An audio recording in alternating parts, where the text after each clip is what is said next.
भागवत जी हम सब लोग यहाँ सुनने को सम्मिलित हुए हैं। भागवत क्या है, इसकी रचना कब हुई और भागवत हमें क्यों सुननी चाहिए? बोले महाराज जी हमारे गांव में तो 25 वर्ष से भागवत हो रही है। अब तो हम कथा प्रूफ हो गए हैं, है ना, जैसे वाटर प्रूफ होता है ना, वैसे कथा प्रूफ हो गए हम लोग। अब हमें जो है छोटा मोटा ज्ञान तो हमें असर ही नहीं करेगा। पहले जब जो है खेतों में दवाई डलती थी, किसान लोग सब आप लोग बैठे हैं, पहले खेतों में दवाई डलती थी तो पंप जो रहता था, पंप उसमें छोटा एक फब्बारा रहता था, तो उससे जो है हम कीटनाशक डालते थे खेत में तो सभी मच्छर मर जाते थे, है ना। लेकिन आज के समय में आप सब लोग देख रहे हैं कि बड़े बड़ी कंपनियों के बड़े बड़े पंप आ गए हैं, उनसे खेतों में सिंचाई कर रहे हैं, फिर भी वो कीड़े नहीं मर रहे हैं, वो कीटनाशक नहीं मर रहे हैं। तो ये क्यों हो रहा है? क्योंकि जो काम क्रोध मोह मत्सर रूपी जो कीड़े हैं वो अब प्रबल हो गए हैं, है ना। तो उस प्रकार से जैसे जैसे कलयुग आगे बढ़ रहा है वैसे वैसे सभी लोग ये जो हैं धर्म को नष्ट करने वाली चीजें हैं, ये स्वतः ही बढ़ती जा रही है।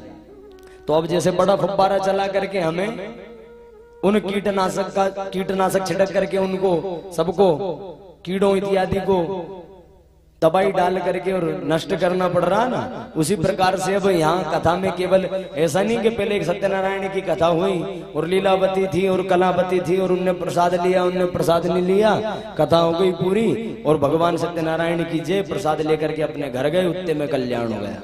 लेकिन अब उतने में काम नहीं चलेगा। अब काम क्रोध मोह ये सब जो है इतने प्रबल हो चुके हैं कि बिल्कुल समाहित मन से हमें बैठ करके कथा 7 दिन श्रवण करनी पड़ेगी। अब कुछ लोग तो यहाँ मन मार के बैठे हैं कि महाराज जी क्या करें, हम जो है परस्पर जो है प्रीति के चक्कर में आ गए कि हम नहीं जाएंगे तो पटेल साहब बुरा मान जाएंगे कि वो तो आए नहीं, हमने कथा कराई, तो वही फॉर्मेलिटी निभाने के लिए आ गए। अब आ गए हैं तो बैठे बैठे सब आनंद ले रहे हैं, कोई जो है समाधि में जा रहे हैं, कोई मच्छर उड़ा रहे हैं, है ना, तो इस तरह की चीजें कर रहे हैं। तो ये नहीं करना है। कुंभकर्ण जब मारा गया तो उसकी पत्नी निद्रा देवी वो आई और भगवान राम जी से कहा कि प्रभु अब तो मैं अबला हो गई, अब मेरा तो स्वामी का आपने वध कर दिया, अब मैं किसकी शरण में जाऊं? बोले कहां जाकर के मैं किस पे अपना प्रभाव डालूं?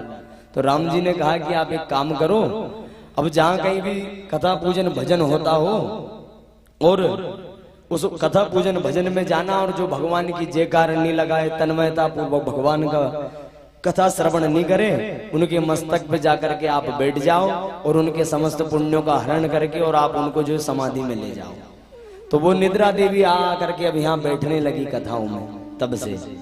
तो सबसे निवेदन है कि तन्मयता पूर्वक हमें जो परमात्मा ने ये अवसर दिया है इसका हम अधिक से अधिक लाभ लेवें, कथा का श्रवण करें। आज वैसे ही कथा का प्रथम दिवस है और हमने दिव्य भव्य कलश यात्रा निकाली, सब लोग उसमें पधारे, धूमधाम से कलश यात्रा हुई।